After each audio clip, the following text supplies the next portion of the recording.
The SPY-6 radar does not distinguish between a warship and something designed to look exactly like one. That sentence required 12 years of engineering, 3 separate developmental programs across 2 adversary naval institutes, and a procurement budget that remained classified but was estimated from open-source signals intelligence analysis at approximately $40 million. For $40 million, the adversary had built something the most advanced radar in the U.S. surface fleet could not reliably identify as a threat or as a decoy without closing to visual range. And visual range in the Western Pacific at 2:19 a.m. was not an option. The destroyer is operating 260 nautical miles east of the Taiwan Strait as the forward air defense picket for a carrier strike group 310 nautical miles to the southeast. The picket position exists to provide early warning and long-range intercept capability against threats launched from the Chinese coast before they reach the carrier. The picket has been in this position for 11 hours. The tactical picture has been dense the entire time. Planned surface combatants at 180 to 280 kilometers, air traffic consistent with surveillance operations, maritime patrol aircraft making routine passes at 90 to 140 kilometers. Dense, but not threatening. The kind of density that was the permanent baseline condition in this operational environment. At 2:19 a.m., 12 new contacts appeared on the SPY-6 surface search picture simultaneously. They emerged from a position 180 kilometers to the northwest, bearing 312 at a range that placed their initial detection at the outer edge of the SPY-6's reliable surface track range in current atmospheric conditions. The contacts resolved quickly. Within 3 radar sweeps, all 12 had stable track files with position, course, and speed. Course, 135 degrees. Speed, 28 knots. Radar cross-section.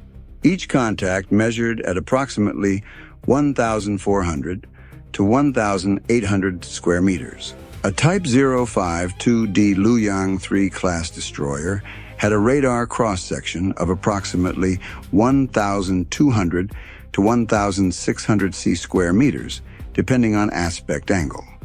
A Type 055 Renhai class cruiser measured approximately 2,200 to 2,800 square meters. These contacts, at 1,400 to 1,800 square meters each at the current aspect angle, were squarely within the Type 05 2D signature range. 12 surface contacts. Radar cross-sections consistent with Type 05 2D destroyers. Course 135 degrees, directly toward the carrier strike group, passing through the picket ship's position. Speed 28 knots, maximum sustained speed for a planned surface action group in a strike configuration. Bearing 312 from the direction of a known planned surface group operating area that had been tracked at long range for 6 days. The fire control system classified all 12 as surface combatant, high confidence. The TAO had been watching the tactical picture for 3 hours. He had read the intelligence brief on plan operational patterns twice during his watch. He looked at 12 surface contacts appearing simultaneously from the known plan group operating area at 28 knots on a direct approach course toward the carrier. He pulled the E-2D Hawkeye datalink for correlation. The Hawkeye was orbiting 240 kilometers to the southeast, outside the current contact bearing. Its radar had better low-angle coverage in some atmospheric conditions than the surface mode SPY-6. The Hawkeye was correlating 11 of the 12 contacts. One contact was in a radar shadow behind another at this range and angle. 11 contacts confirmed by 2 independent radar systems. The TAO requested the Intelligence Watch officer's assessment. Planned surface group from the Northwest Operating Area is currently assessed at 2 Type 05 2D and 1 Type 055 bearing 298 at 310 kilometers.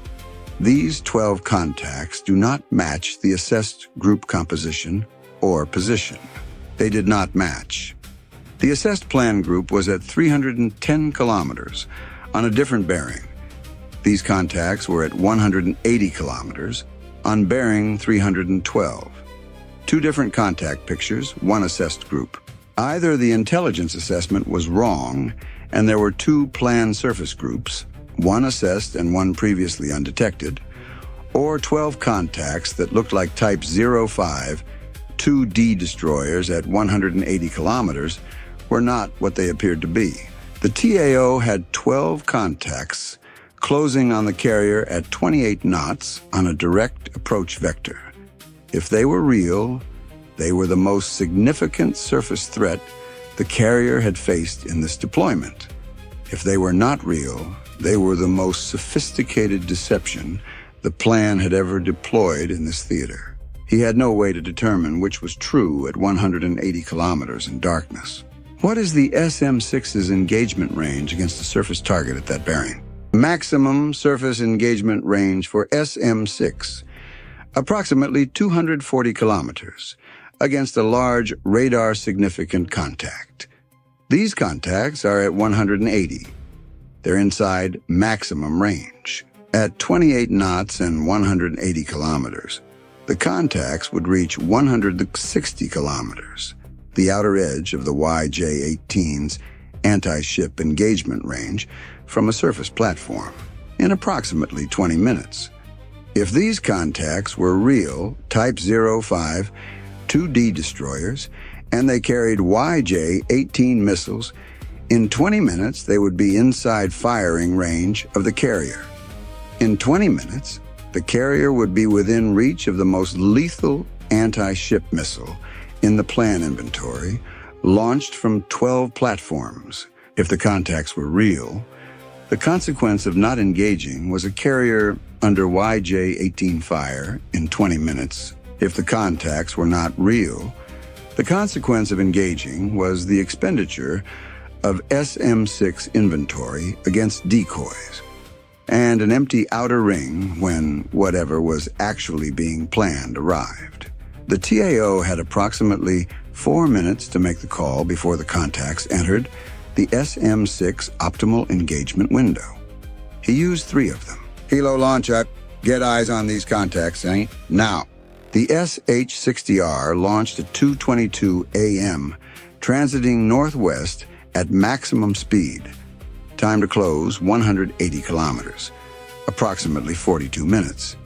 The contacts would be at 156 kilometers before the helicopter could reach them. The visual confirmation would come too late to matter for the engagement decision, but it would confirm the nature of the contacts before the ship committed its full SM-6 inventory. The TAO engaged on partial information because partial information was what the situation allowed. SM-6, 4 cells. Engage the 4 lead contacts. I want a result assessment before I commit the remaining 4. Running count, 2:25 a.m., second 376, 12 surface contacts bearing 312, range 171 kilometers, course 135, speed 28 knots. Classification: surface combatant high confidence, type 052D radar cross-section, SM-6, 4 launched, 4 held, SM-2, 24, ESSM-32, RAM 21, CIWS 100%. Seahawk en route, 38 minutes to contact. Intelligence assessment: contacts do not match known plan group position. Cost, $8.4 million. SM-6 cells 1 through 4 launched in a 1.8 second sequence. 4 interceptors in surface engagement mode, each carrying an active radar seeker configured to home on the radar cross-section signature of a large surface vessel. Flight time to the lead contacts at 168 kilometers, approximately 112 seconds. At 2:27 a.m., the first SM-6 reached terminal engagement range against contact 1. The SM-6 active seeker acquired the contact's radar cross-section at 4.2 kilometers and began its terminal guidance sequence. The contact was maintaining course and speed, 135 degrees, 28 knots, no evasive maneuvering. The seeker calculated the impact point, and the SM-6 entered its terminal dive toward the contact's center mass. The SM-6 impacted at 2:27 a.m. The fire control computer assessed the impact result from the contact's post-impact radar behavior. A hit on a Type 052D destroyer would produce a reduction in a radar cross-section, possibly a loss of radar return, potentially observable secondary effects including fire signature or structural deformation of the hull. The radar return from Contact 1 at 2:27 a.m., unchanged. The contact continued at 135 degrees, 28 knots, radar cross-section, 1,400 nauk, 20 square meters. It had not changed at all. The SM-6 had impacted Contact 1, and Contact 1 had not responded. A Type 052D destroyer weighing 7,500 tons at 28 knots did not absorb an SM-6 warhead detonation and continue at exactly the same speed, course, and radar cross-section without any observable change. Inertia alone would produce a detectable change in speed. A 165-kilogram blast fragmentation warhead detonation on a steel hull would produce thermal signature, structural deformation, and disruption of topside antenna systems, all of which would alter the radar return. There would be visible effects even if the ship did not sink. There were no visible effects. Running count: 2:27 a.m., second 486, SM-6 impact on Contact 1, 0 observable effect. Contact maintaining course, speed, and radar cross-section. SM-6, 0 cells active, 4 held. 3 SM-6 still in flight to contacts 2, 3, 4. Seahawk. 33 minutes to visual range. Reclassification, Contact 1, probable decoy. Population assessment unknown. Cost, $8.4 million. Time elapsed, 8 minutes. 1 SM-6. 1 hit, no effect. The TAO had the answer to his question before the remaining 3 SM-6 reached their targets. The contacts were not planned destroyers. They were something designed to look like planned destroyers on radar. The other 3 SM-6 impacts produced identical results. Contacts 2, 3, and 4 continued at 135 degrees, 28 knots, radar cross-section unchanged. 4 SM-6 expended, 0 contacts neutralized, 0 observable effect on any contact. Running count: 2:28 a.m., second 538. SM-6 impact result: 4 hits, 0 effects. All 4 contacts maintaining exact course, speed, radar cross-section post-impact. Reclassification initiated. Probable decoy. SM-6, 4 remaining held. SM-2, 24. ESSM, 32. RAM, 21. CIWS, 100%. Seahawk, 32 minutes to visual range. Cost, $8.4 million. Time, 9 minutes. The fire control system reclassified all 12 contacts as probable decoy following the zero-effect impact assessments. The updated assessment: large radar reflector platforms, most likely unmanned surface vessels carrying Lundberg lens arrays or corner reflector assemblies, calibrated to produce radar returns matching a Type 052D signature. Commercial hull, custom payload, GPS waypoint navigation. Each platform could be built for approximately $150,000 to $300,000. 12 platforms, $1.8 to $3.6 million total. The plan had deployed $3 million in radar decoys to consume 4 SM-6 cells at $2.1 million each. $8.4 million in interceptors against $3 million in decoys. The economic ratio was 2.8 to 1 in the adversary's favor. The strategic ratio was significantly different, because at 2:28 a.m., the E-2D Hawkeye detected the second threat picture. 20 contacts, airborne, bearing 298, range 340 kilometers, speed Mach 0.85, altitude 80 meters, subsonic cruise phase, profile, YJ-18 anti-ship cruise missiles, launched from the confirmed planned surface group at 310 kilometers on bearing 298, the group whose composition and position had been assessed accurately by the intelligence picture the TAO had been shown. The confirmed plan group had fired. 20 YJ-18 missiles were now in the air, closing at Mach 0.85, with a terminal sprint to Mach 3 inside 40 kilometers. 20 YJ-18S, SM-6 inventory, 4 cells remaining. The decoys had not needed to defeat the ship. They had needed to consume 4 SM-6 cells in the 8-minute window before the YJ-18 launch. The timing was exact.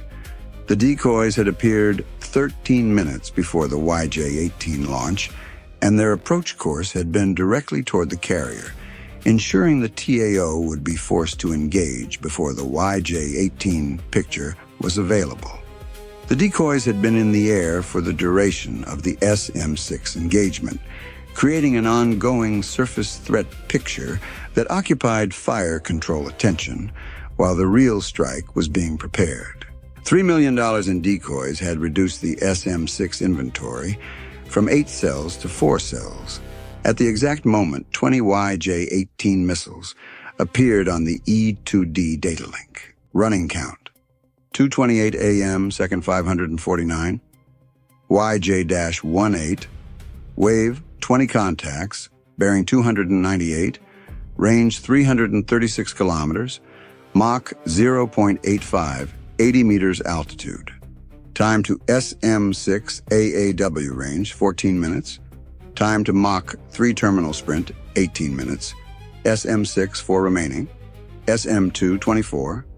ESSM, 32. RAM, 21. CIWS, 100%. Decoy contacts, 12, still closing at 28 knots, no weapons capability assessed. Cost expended, $8.4 million. Time elapsed, 9 minutes. The decoys were still closing. They were slower than the YJ-18S and had no weapons. The fire control system had reclassified them as non-threat contacts. The TAO did not engage them further. He left 4 SM-6 cells loaded. Against 20 YJ-18 contacts in terminal sprint at Mach 3, 4 SM-6 at 72% hit probability per round. 2.88 expected intercepts. 3 contacts neutralized from 4 shots. 17 surviving to SM-2 range. Against 17 contacts at Mach 3 with SM-2 at 54% hit probability, 9 contacts neutralized from the 24 rounds, 8 surviving to ESSM range. Against 8 contacts at terminal sprint with ESSM at 35% per round. 3 contacts expected from 8 rounds, 5 surviving to CIWS range. Against 5 contacts at CIWS range with standard engagement tempo, manageable if sequential, dangerous if simultaneous. The math depended on the SM-2 holding 17 contacts to under 9 survivors, and the ESSM preventing more than 2 contacts from reaching CIWS range. Both assumptions were tight. Neither was guaranteed. And it all started from 4 SM-6 rather than 8, because 4 cells had been spent on radar reflectors. All 4 SM-6 YJ-18 priority contacts. Fire when in range. SM-2 continuous engagement on the subsonic cruise phase. Maximum rate. ESSM on standby. At 2:42 a.m., the YJ-18 contacts crossed into SM-6 engagement range at 68 kilometers. 4 SM-6 cells against 4 contacts in the tightest approach cluster. The fire control system selected the 4 contacts whose approach vectors presented the greatest direct threat to the carrier's bearing 3 intercepts, 1 miss, 17 contacts remaining. SM-6 inventory, 0. Running count, 2:43 a.m., second 1,469. SM-6, 0.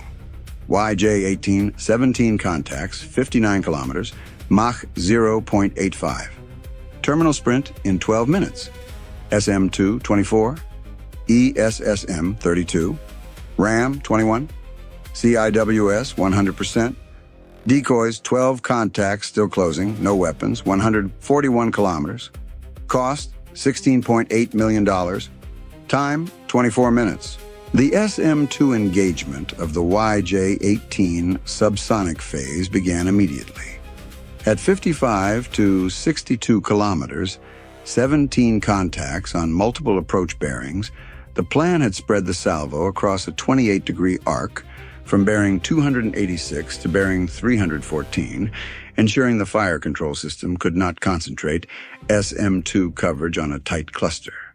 The arc spread required the SPY-6 fire control illuminators to cover 3 separate bearing zones simultaneously, reducing the illumination dwell time per contact and marginally degrading the SM-2 terminal seeker performance. SM-2 cells 1 through 12 against 12, contacts at 38 to 48 kilometers. 8 intercepts, 4 misses, the arc spread causing illuminator sharing that reduced per-contact guidance quality on 2 engagements, plus 2 contacts executing brief course deviations inside 15 kilometers that the SM-2 terminal seeker did not compensate for fully.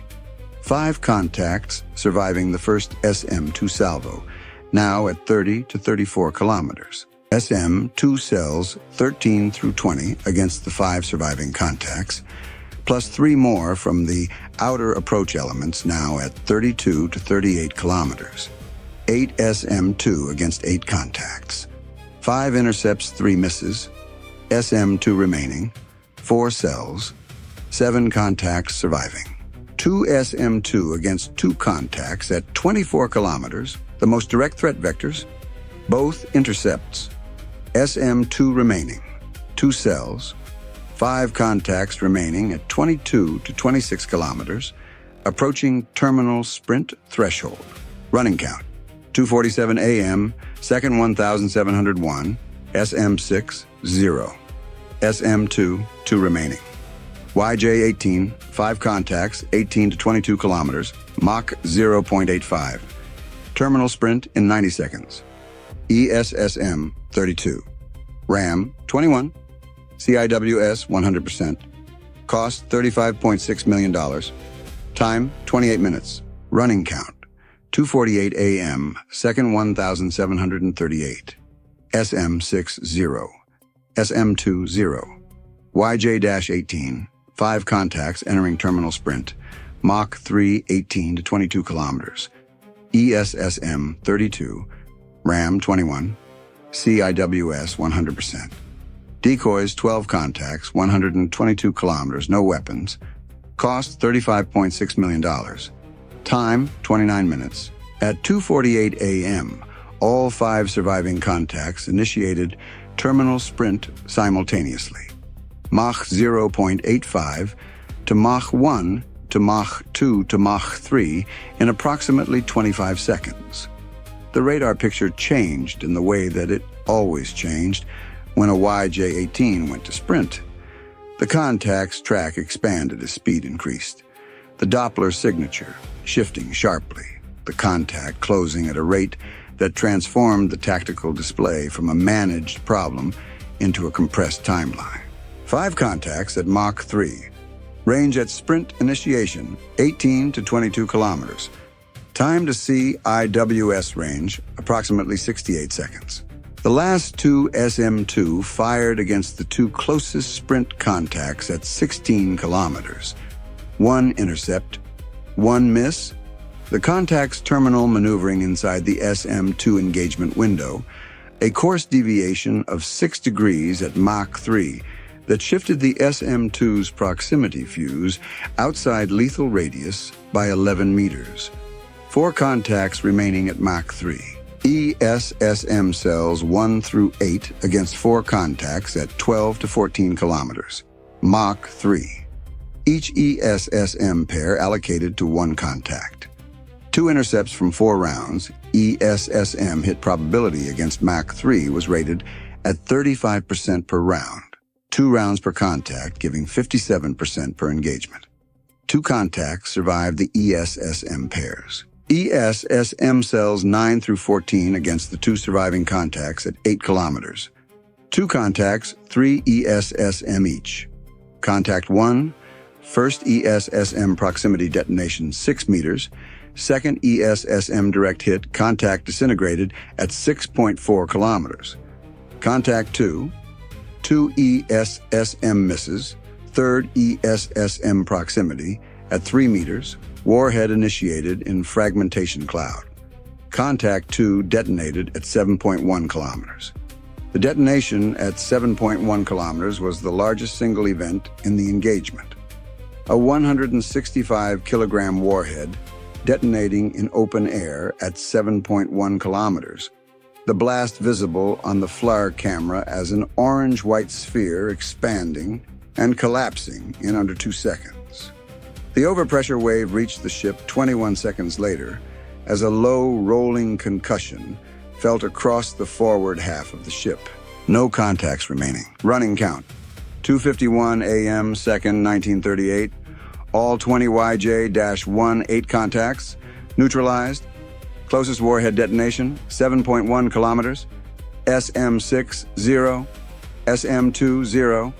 ESSM, 18 remaining. RAM, 21 unused. CIWS, 100% unused. Decoy contacts, still closing at 28 knots, 118 kilometers, no engagement. Cost, $51.2 million. Time elapsed, 32 minutes.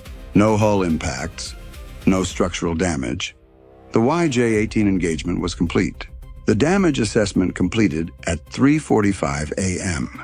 The overpressure event from the 7.1 kilometer detonation had produced no structural effects. At that standoff distance, the overpressure was well below hull damage threshold. Instrument panels in CIC registered the pressure signature. The crew felt it as a distinct, single physical impression, like a large door slamming several compartments away. No permanent effects, no injuries. The magazine assessment at 3:47 a.m., SM-6, 0 of 8, SM-2, 0 of 24, ESSM, 18 of 32 remaining. RAM, 21, unused. CIWS, both mounts, fully loaded, unused. The outer ring and the middle ring were fully expended.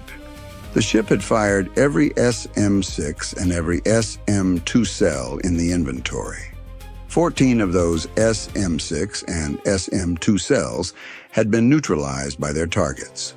4 SM-6 cells had been neutralized by radar reflectors carrying no warhead. 4 SM-6 cells, $8.4 million, consumed by platforms that were incapable of harming anything. The supply officer assembled the accounting at 5 a.m. 12 radar reflector, decoy platforms at $250,000 average, $3 million. GPS navigation systems and deployment logistics, $200,000. 20 YJ-18 anti-ship cruise missiles at $800,000 per unit, $16 million. Carrier group targeting, data collection, and mission planning, $500,000. Total adversary investment, approximately $19.7 million. U.S. munitions expended, 8 SM-6 at $2.1 million to $16.8 million. 24 SM-2 at $1.2 million to $28.8 million. 14 ESSM at $450,000 to $6.3 million. Total, $51.9 million. Exchange ratio, 2.6 to 1 in the adversary's favor on direct munitions cost. The ratio was among the lowest in this analysis series. The adversary had invested $19.7 million in a coordinated decoy plus strike operation and had forced $51.9 million in defensive expenditure. The numbers appeared almost reasonable compared to the 63-to-1 ratio of the GPS-jammed engagement or the 85-to-1 of the Arctic storm engagement. But the exchange ratio was not the metric that mattered in this engagement. The metric that mattered was the SM-6 inventory at the moment of YJ-18 terminal sprint. 4 SM-6 against 20. YJ-18 in terminal sprint produced 3 intercepts, 17 surviving contacts into the SM-2 layer, 8 surviving to ESSM, 2 warhead detonations in close proximity to the ship, 8 SM-6 against 20. YJ-18 would have produced 6 intercepts, 14 surviving into SM-2, 5 or 6 surviving to ESSM, probably 1 warhead detonation, possibly none, at greater standoff distance. The difference between 4 SM-6 and 8 SM-6 at terminal sprint was the difference between a dangerous engagement and a manageable one. The plan had not needed to overcome the SM-6 with superior technology. They had needed to remove half of the SM-6 cells before the main strike arrived, using $3 million in decoys built to radar specification in a factory, and dropped from a logistics vessel 180 kilometers away at a pre-calculated time designed to consume the TAO's engagement window. The decoy concept itself was not new. Passive radar reflectors had existed since World War II. The Lundberg lens was a 1944 design. The innovation was the system-level integration, building 12 platforms to exact plan-type 052D radar, cross-section specifications, deploying them at precisely the right time and bearing to trigger maximum SM-6 expenditure, and coordinating their deployment with a YJ-18 strike timed to arrive 13 minutes after the SM-6 were committed. The engineering cost, approximately $3 million. The return on that engineering investment, 4 SM-6 cells, removed from the defensive picture at the critical moment, converting a manageable missile defense problem into a tighter one that nearly produced a hull impact. $3 million to move a YJ-18 detonation from 7 kilometers to maybe 1 kilometer. The math of that trade was not in the exchange ratio. It was in the gap between what happened and what almost happened. Emergency resupply transmitted at 4:22 a.m. SM-6 and SM-2 full reload priority. ETA 4 days from the nearest pre-positioned logistics vessel. The 12 decoy platforms were still closing at 28 knots. They would reach the ship's position in approximately 4 hours. The damage assessment team would intercept them by inflatable boat at first light, board 1, and document what was inside. What was inside, they already knew. A Lundberg lens array, a GPS receiver, an electric motor, and a hull form designed to put exactly 1,400 to 1,800 square meters on a radar display at a specific aspect angle. Materials cost approximately $180,000. They would photograph it, bag the components, and file a technical report. The report would confirm what everyone on the watch team already understood. For $180,000 in materials, the adversary had defined the shape of the engagement that followed. Emergency resupply ETA 4 days, SM-6 inventory 0. The decoys were $180,000 each. The interceptors they consumed were $2.1 million each. The ratio was 11.7 to 1 on the pure decoy versus interceptor exchange. And the decoys did not need to be present in the final engagement accounting because they had completed their function before the real fight began. That was the design, not to be in the engagement, to shape the engagement before it started. For $3 million total, the adversary had purchased a specific tactical condition, 4 SM-6 cells unavailable at terminal sprint, that they had calculated was worth more than any single missile in the salvo that followed. They were not wrong.